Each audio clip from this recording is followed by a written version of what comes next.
भारत वर्षर जनसाधारणकर एवं समस्त राजनैतिक दलंकर एवं समस्त सामाजिक न्याय आंदोलनर प्रमुख संगठन मानकर दाबी आगे केंद्र सरकार मुंड नुआई निष्पत्ति नहीं जे जाति भित्तिक जनगणना हब किंतु आमर दाबी होची जाति भित्तिक जनगणना गोटे स्कानिंग एइथिरे जना पड़िबो को परिवार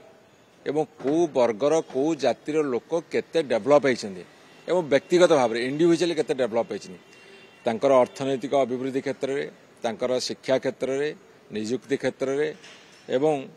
केमिति मेंटाली केते आगु को जाइछन्ती सामाजिक स्थिति कौन परिस्थिति कौन ए समस्त कथा को विचार को नहीं से माने जाति जनगणना करबा उचित एवं जो माने जाति जनगणना रे जो सरकारी कर्मचारी सब नियुक्ति हेबे